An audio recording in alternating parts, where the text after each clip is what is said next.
যেহেতু এই আল্লাহ আমরা বানাইছি, খাওয়াই কারা? আল্লাহ। মাশাআল্লাহ, একমত?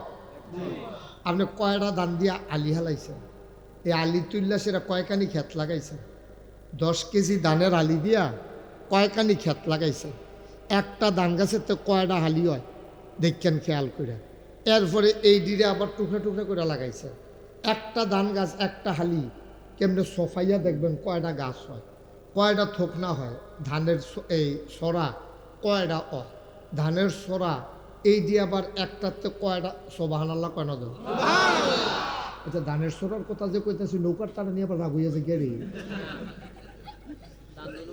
আচ্ছা, নৌকার কথা কয়াম, ওই ধান কাটতে আনতে নৌকার কথা কয়াম। হ্যাঁ,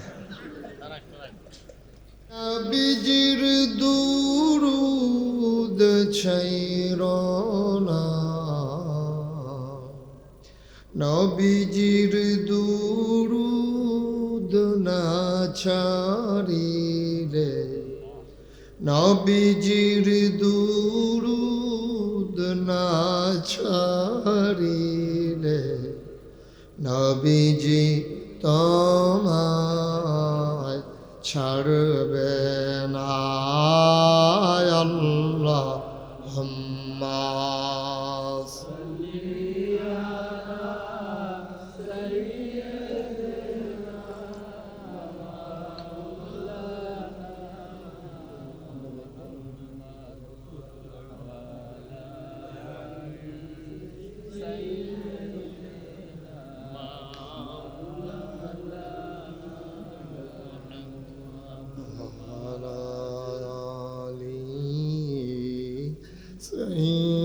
سيدنا مولانا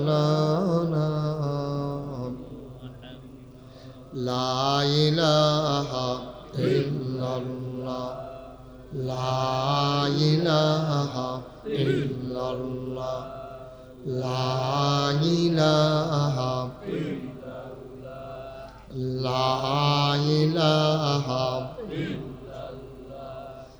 لا إله إلا الله لا إله لا إله لا إله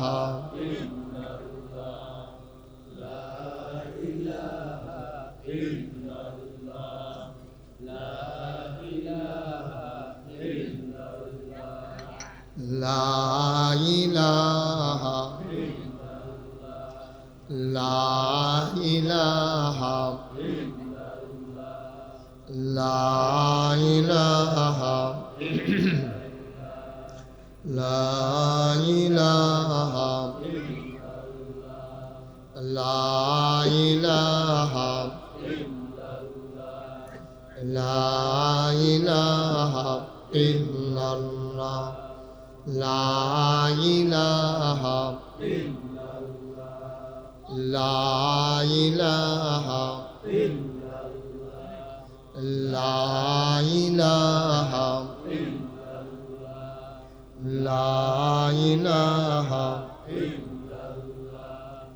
لا إله لا إله إلا الله لا إله لا إله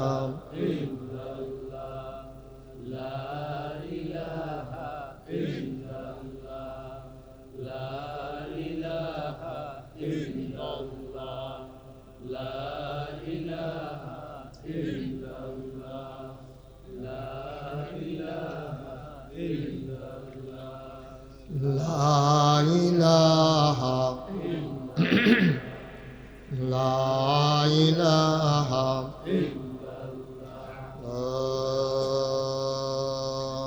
إله إلا الله محمد رسول الله صلى الله عليه وسلم اللهم صل وسلم وبارك عليه সবাই পড়ি আলহামদুলিল্লাহ জোরে আরো জোরে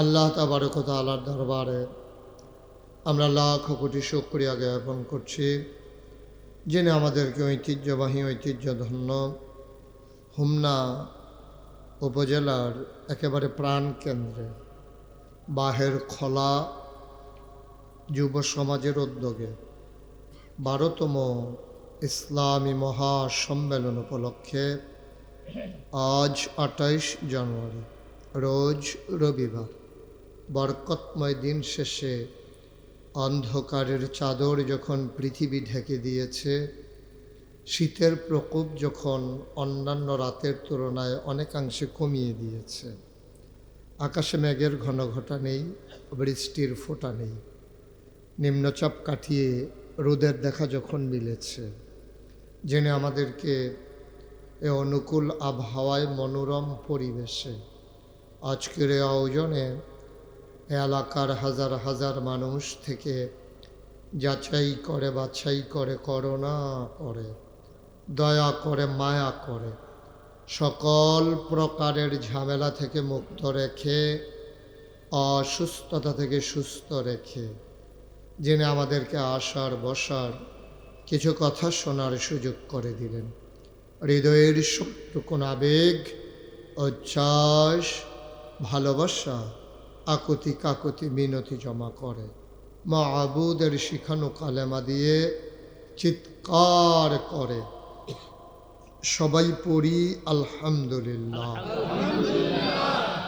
জনাব সাহেবে সদর যিনি অসুস্থ হয়ে আজকে হাসপাতালে, যদিও তার দেহটা পড়ে আছে হাসপাতালে, নিশ্চয়ই মনটা পড়ে আছে তার মাহফিলে।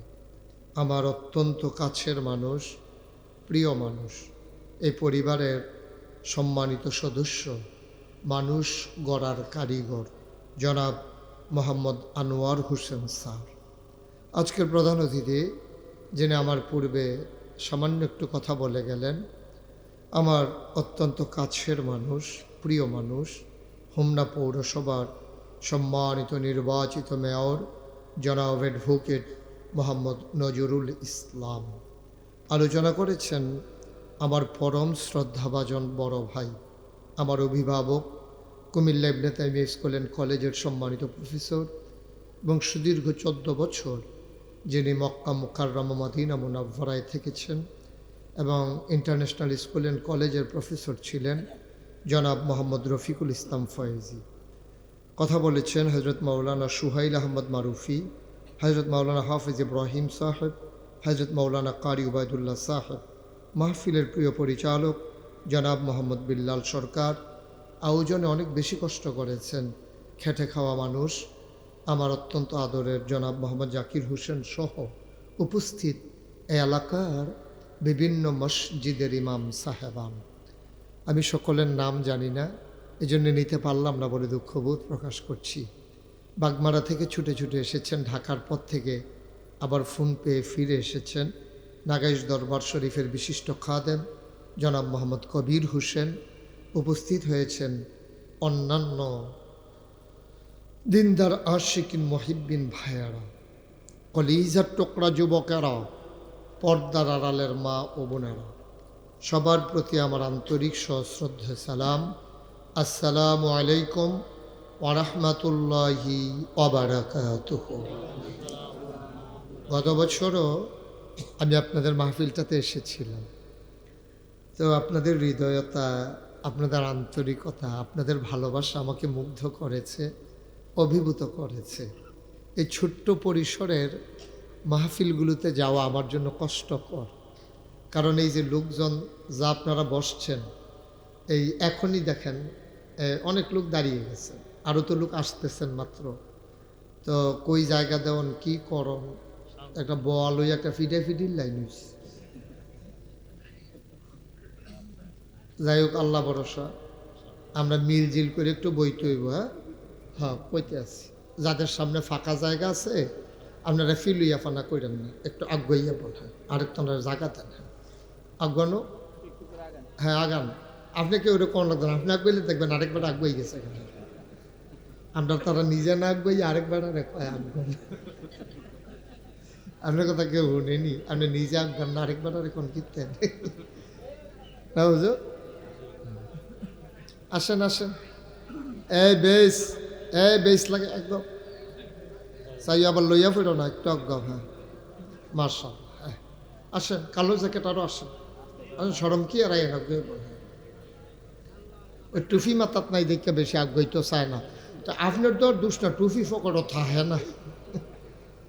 ফুরি একটা এটা, হ্যাঁ এগুলো দিয়ে খালি আছে তো। ওই যে ওই যে ক্যামেরার লেগেছে দেখেন আছে, তোমরা তো এমনি মাহফিল শুরু ক্যামেরায় অর্ধেক মাহফিল দহল দিয়া লাইছো, করো তোমরা জালোয় তোমরার মনে। আমিন কন, ভিতরে ভিতরে ঢুকালাম না, ভিতরে ঢুকালাম, ভাই ঢুকালাম। আর অজ্ঞান এই যে জায়গা আছে তো, কে রে ফিলিয়া ফানা করেন গিয়ে আপনারা এই মাহফিলই তা করেন, জান্নাত গিয়া কিতা করেন গিয়ে ধাক্কি নিলে গেলাম বোয়া লইয়া কি মার্শাল। আহারে এটা খুলছেন কেন, ঠান্ডা লাগবে না তো? জাগার লাগিয়া কি মানুষ পানির তামাই লিবে? ঠান্ডা লাগে এটা তো বান্ধা দেন। এমনি তো চারিকুল দিয়ে খোলা, এমনি ওয়াশ করলে কতক্ষণ তো সারবো কাম। যে মার্শাল্লাহ দিকে জায়গা আছে, বামে দিয়ে আসেন, আমার বামে আসেন, আপনারা ডাইনে এইদিকে। হ্যাঁ হুজুর আসেন, এই বুদ্ধিমান দেখছেন হুজুর, বুদ্ধিমান হুজুর।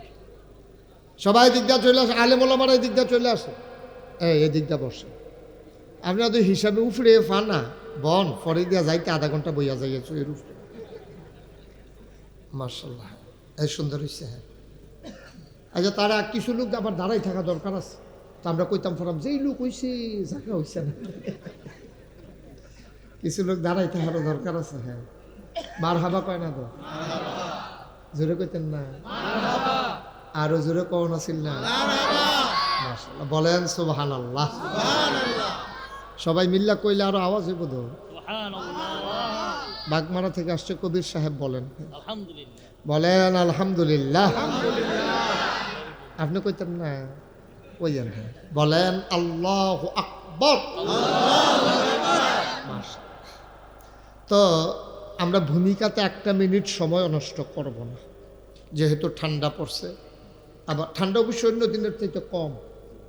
উনি অন্য দিন চাদর গাও দিত, আজ গলার দিয়া লাইছে, এতে বোঝা গেল ঠান্ডা কম আছে। মাশাআল্লাহ পড়েন আলহামদুলিল্লাহ। কম না, অন্য দিন তো কম না, আজকে অনেক কম। আমিন কন, জোরে কন। তো আমি যেই কথাটুকুন বলতেছিলাম, আল্লাহ তাবারক ওয়া তাআলা আমরা যে বানাইছে, এ থেকে আপনারা কোনো সন্দেহ আছে? আপনারা বানাইছে কে? আল্লাহ। এতে কোনো সন্দেহ নাই তো? তাহলে আচ্ছা, যেই আল্লাহ আমরা বানাইলো, ওকে বুঝার কথাটা আর কি, নিজের বুঝ করে যেটা দেখেন আপনারা লগে আমার মিলেনি দেখেন। যেহেতু এই আল্লাহ আমরা বানাইছি, খাওয়াই কারা? আল্লাহ। মাশাআল্লাহ একমত। আপনি কয়টা দান দিয়া আলি হালাইছেন? এই আলি তুললা সেটা কয়খানি ক্ষেত লাগাইছেন? 10 কেজি ধানের আলি দিয়া কয়খানি ক্ষেত লাগাইছেন? একটা ধান গাছের তো কয়টা হালি হয় দেখেন খেয়াল করে। এরপরে এই ডিরে আবার টুকরা টুকরা করে লাগাইছে। একটা ধান গাছ একটা হালি কেমনে সফাইয়া দেখবেন কয়টা গাছ হয়, কয়টা থোকনা হয়। ধানের এই সরা কয়টা ধানের সরা এই দিয়ে আবার একটাতে কয়টা সুবহানাল্লাহ কয় না দেব। আচ্ছা ধানের সরার কথা যে কইতাছি, নৌকার তারা নিয়ে আবার রাগ হইয়া যে গেড়ি। আচ্ছা নৌকার কথা কয়াম, ওই ধান কাটতে আনতে নৌকার কথা কয়াম। হ্যাঁ মার হাবা কয় না, না আজ ওয়াজ হইতো না মনে হয়, জোরে কয় না রে। আচ্ছা সম্ভাবনা আছে। আমিন কন। কি আল্লাহ? আমি মাঝে মাঝে চিন্তা, আপনারা জানি চিন্তা করেন নাকি কি আল্লাহ এটা? এটা কি যেমন তেমন আল্লাহ মনে করছে? সাংঘাতিক আল্লাহ। সুবহানাল্লাহ কয় না তো? একটা কয় কেজি ধানের থেকে কত্রি আলি হয়, কতগুলো আলির থেকে কয়খানি ক্ষেত লাগা। হ্যাঁ এবার যদি হিসাব করেন 10 কানি ক্ষেত, আপনি কয় মন ধান পাইছেন? মাথার একটা চক্কর দিয়ে লাগানোর কথা। সুবহানাল্লাহ কয় না তো?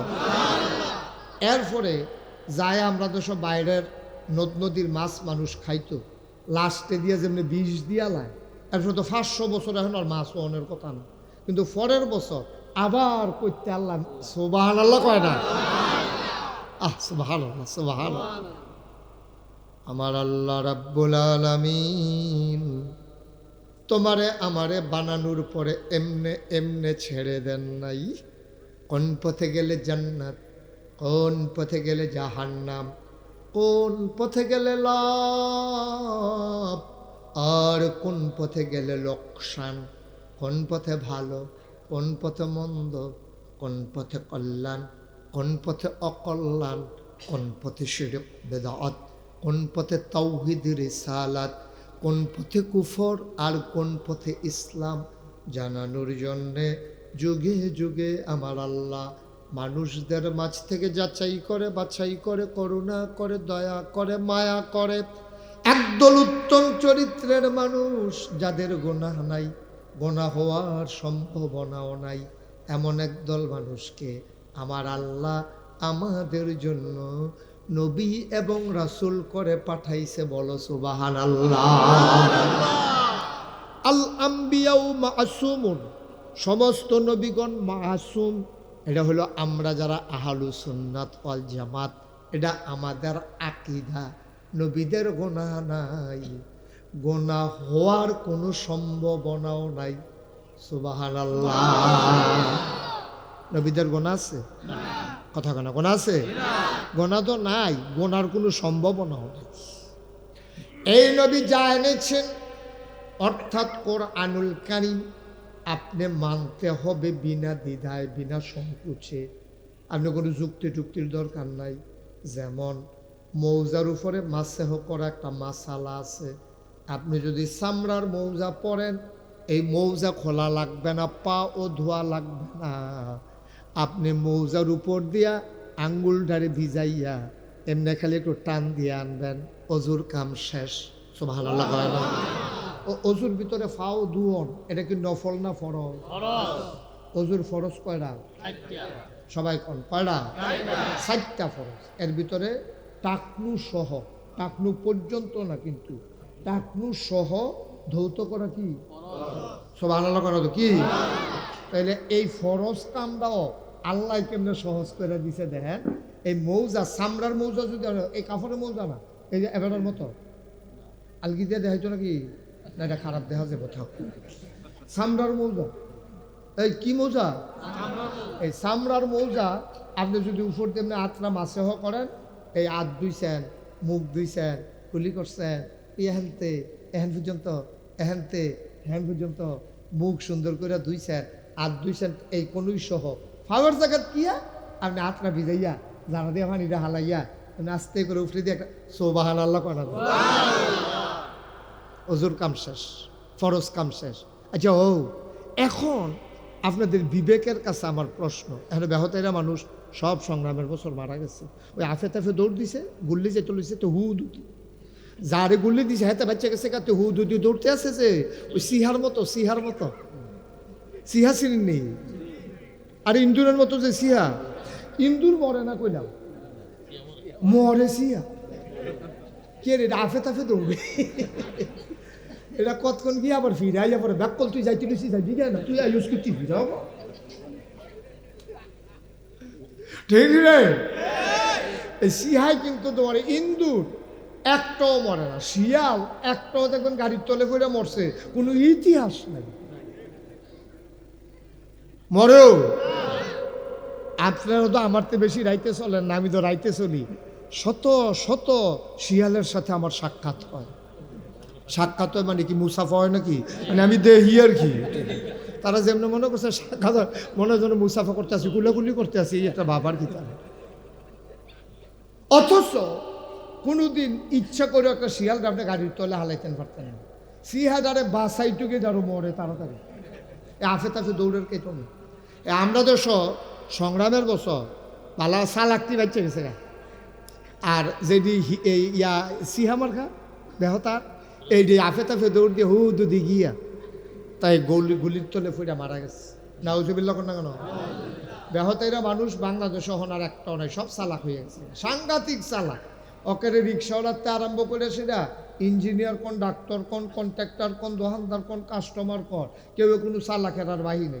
আপনি এই চিটাগাং তাইয়াসের হোমনা বাস স্ট্যান্ডও নামছেন, নামবে সেটা লগে 5-6টা ব্যাগ। যদি দেখেন যে রিক্সা 5-6টা, ভাড়া একরকম। যদি দেখেন রিক্সা মাত্র একটা, ভাড়া আরেক রকম। তে কি খুবের চালাক হয়েছে তা মোরসা দিয়া বইয়া রইছে। হ্যাঁ বাড়া তারে দেখে চিন্তা লাইছে। তা মাফলার এমন ফ্যাশন ফ্যাসাইছে কেউ ওই জন্য চিন্ত না পায়। হ্যাঁ বাড়া গলা হইনা বুঝা লাইছে কি কুদুস না কুদুস, এই কুদুস তুই দিয়ে বইয়া রইছ ল আমরা তো বাইক যাই, তোর বাড়িও যখন আমার বাড়িও তো হ্যাঁ ল ব্যাগটা লইয়া যাই গাই। এবার তে কয় না হুইতালা টেবিলে বাস স্ট্যান্ড হুইতালাইব বাহির গলা বাড়ি করিটি কি তাকে শুধু কি ওই 3.5 রিক্সা চালাই হুশ আছে শুলে। ওখানে যে বোয়াত রয়েছি খেরাতে ফুটে গেছি কেনা এটাই তো বেশি। টেবিলে হুইতালাইব বাস স্ট্যান্ডে। তো তারে কইছে আরে সারছে আয় যাই ব্যাগ ট্যাগ লই আমি 1 লাখ এমনি যাই আয় আর 1 লাখ যাওয়ার অর্ডারের ব্যাপার ল তুই আর আমি 1 লগে রিক্সা দেওয়া যাই গাই। এই কিছু বাড়াই দেবেন, কিছু বাড়াই দেবেন, কত দিবেন? নইলে 200 টাকা দিবেন। তারে বলে বাস স্ট্যান্ডে তো এখন 200 টাকা দিত। কীরকম সুবার দরকার পানির ভিতরে, তারে সুবা দিয়া বুটবুটি ছটার দরকার নেই তারে, ঠিক নিও দাদা। 5-6টা রিক্সাওয়ালা হইলে তুই তো না পারস কাস্টমার কুলো লইয়া লাস, টাকা না পারে কুলো লইয়া কাস্টমার তুলে। আর যখন দেখছে যে একটা রিক্সা লগে আবার ব্যাগ আছে, তে বুঝ জ্বালাইছে যত কই এত দিয়ে যাওয়ার লগে উপায় নাই। মানে রাব্বা খুশি হইয়া যদি তোমারে বাহির খোলাইয়া 500 টাকা দিয়া লায় এটা হালাল, আর জোর করে যদি 1টা টাকা নাও হারাম।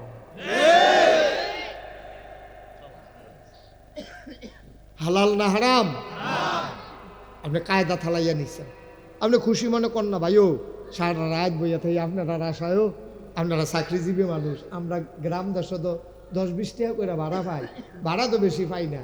আপনি চাকরিজীবী মানুষ আইসেন, আপনারা আশায় তো বইয়া থাকি। মাশাআল্লাহ তাই আবার মেট্রিক পরীক্ষা দিব, তাই তো ইন্টারমিডিয়েটে ভর্তি হয়েছে, ওখানে বইটি কিনতাম পারতাছি না। কিছু বাড়াইয়া না দিলে বড়াইয়া যদি 1000 টাকা বার করে দিয়া লাই, হেবাটার কোনো কম হইতো না। হেবাটার 1000 গেল, তোমার লাগে হালাল হইল, ঠিক কিনা কম? আমরা কায়দা বুঝি না তো। বড় কাইন্দে না দিবি তুই, এখন টেহা দে না কাইন্দা দে। তো হয়তো মাইয়া লাগে টেহা বার করে লাইব, কি করবো? তারা ধনী মানুষ, তারা টেহা আলাই খায় কারা? মুসলমান মন দিয়ে শুনো রে ভাই, শুধু সুদ খাইলে হারাম না, শুধু ঘুষ খাইলে হারাম না। মানুষের উপরে জুলুম করে যদি তুমি কামাই করো, এইটাও হালাল না হারাম? এইটাও আমার আল্লাহ রাব্বুল আলামিন এই যে ওই যে কইসলাম ফাও মাছ এই মৌজা মাছে করা, আপনারা বিবেকমান মানুষ, এখনো সব নাগাইশের ফিরসাব হইতো না, এখনো সবাই মুহতামিম হুজুর হইতো না, মুফতি সাহেবেরও দরকার নাই, ইমাম সাহেবন লাগতো না। বিবেক কি কয়? এখন মৌজারা মাছেহ করলে ফরজের কাম শেষ, মাছেহরা কি উফরে দিয়া করন না তলে দিয়া? হুজুররা কইেন না কেউ, মাছেহরা কি উফরে দিয়া করলে ভালো হইব? না হইলে বিবেকই কি কয়? ময়লা টয়লা তো উফরে দিয়া লাগে না নিচে দিয়া? না কথা না, উফরে না নিচে দিয়া? তাইলে যদি পরিষ্কার করণ লাগে উফরে দিয়া না নিচে দিয়া? তাইলে মশারা নিচে দিয়া দিলে ময়লা টয়লা লাগিয়ে থাকলে মসজিদ আর ময়লা টয়লা ঢুকতো না, এটা ভালো হয়, ঠিক নেই? কিন্তু না, মাসালায় দই কথা কয় না, মাসালায় কয় তুমি মাছে করবা উফরি দিয়া। ওখানে আপনি যদি কোনো উফরি দেখে দিই আমি নিচে দিয়া করাম, আপনাকে দুই আলা পানি দিয়া ভিজি না, ওইতো না তো। আল্লাহ নবিয়ে যেই মাসালা দিছে এইটার উফরে দিয়ে আপনার বুঝ এখনো কামো লাগাইতেন পারতেন না। এখনো বিবেকের কিচ্ছু নাই, এখনো যুক্তির কিচ্ছু নাই, এখনো বুদ্ধির কিচ্ছু নাই। আল্লাহ কইছে, নবীজি কইছে, এটা ইসলাম। সুবহানাল্লাহ।